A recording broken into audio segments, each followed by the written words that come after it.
പുതുതായിട്ടൊരു കാര്യം ചെയ്യുമ്പോൾ അത് വേണ്ട, നിന്നെക്കൊണ്ട് പറ്റൂല എന്ന് പറയുന്ന ഒരുപാട് പേരുണ്ടായിരിക്കും അല്ലേ. നമ്മുടെ എൻവയോൺമെൻറ്റ് നമ്മുടെ ഗ്രോത്തിനെ എഫക്റ്റ് ചെയ്യുമെന്ന് പറഞ്ഞാൽ എത്ര പേര് വിശ്വസിക്കും? Welcome to the episode 3 of simple theories for the complicated life. Today will be discussing an interesting topic that is the crab bucket theory. Just imagine നമ്മളൊരു ബക്കറ്റിൽ ഒരു ക്രാബിനെ കൊണ്ടുവിടാണ്. അത് ഈസിലി ക്ലൈംബ് ചെയ്ത് പുറത്തു വരും. പക്ഷേ അതേ സെയിം സ്ഥലത്ത് നമ്മളൊരു നമ്പർ ഓഫ് ക്രാബ്സിനാണ് ഒരു ബക്കറ്റ് കൊണ്ട് ഇടാന്ന് വിചാരിച്ചോ, അങ്ങനെ ഒരാൾക്ക് പോലും രക്ഷപ്പെടാൻ പറ്റില്ല.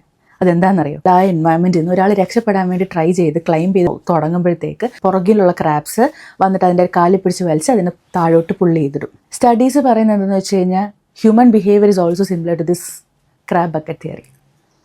വേറൊന്നുമല്ല, അതായത് നമ്മുടെ ലൈഫിൽ, അതായത് നമ്മളൊരു കംഫർട്ട് സോൺ നമ്മൾ സ്വന്തമായിട്ട് പുറത്ത് വരണം, അല്ലെങ്കിൽ നമുക്ക് ലൈഫിൽ കുറച്ചും കൂടെ ഉയർച്ച വേണം, വളരണം എന്ന് വിചാരിക്കുകയാണ്. For example to start a business, അല്ലെങ്കിൽ പുതിയ ജോലി നോക്കുക, അല്ലെങ്കിൽ നമ്മൾ ജിം പോകാൻ സ്റ്റാർട്ട് ചെയ്യുക, കണ്ടന്റ് ക്രിയേഷൻ, അങ്ങനെ പലതായിട്ട് പുതുതായിട്ട് എന്തെങ്കിലും കാര്യം ചെയ്യുമ്പോഴത്തേക്ക് ഒരുപാട് ആൾക്കാർ നമ്മളെ വന്ന് ഡിസ്കറേജ് ചെയ്യുകയാണ് ചെയ്യുക. ഫോർ എക്സാമ്പിൾ ഞാൻ പറയാണ്, ഞാൻ അടുത്ത മാസം മുതൽ ജിമ്മിൽ പോകണോ, വെയിറ്റ് കുറയ്ക്കണം എന്നൊക്കെ പറയുമ്പോഴത്തേക്ക് നമ്മുടെ ചുറ്റുമുള്ളവർ വന്നിട്ട് പറയും, ആര്, നീയോ, നിന്നെക്കൊണ്ട് പറ്റുമോ, നിനക്ക് മധുരം കണ്ടാൽ കഴിക്കാതിരിക്കാൻ പറ്റുമോ, നമുക്ക് കാണാം എത്ര നാൾ നീ ജിമ്മിൽ പോകും, ഇങ്ങനെയൊക്കെ പറഞ്ഞ് ഡിസ്കറേജ് ചെയ്യുന്ന ആൾക്കാരായിരിക്കും നിങ്ങൾ കൂടുതലും കണ്ടിട്ടുണ്ടാവുക അല്ലേ.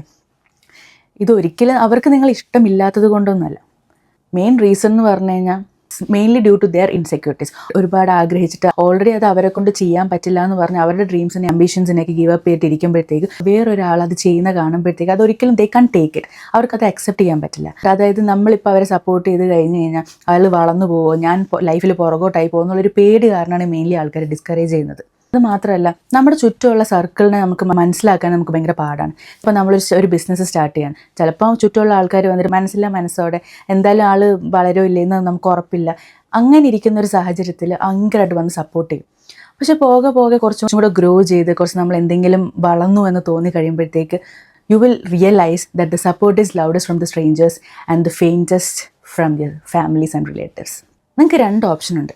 Either you can still stay in the bucket and be loud, or you can climb out of the bucket and be hated.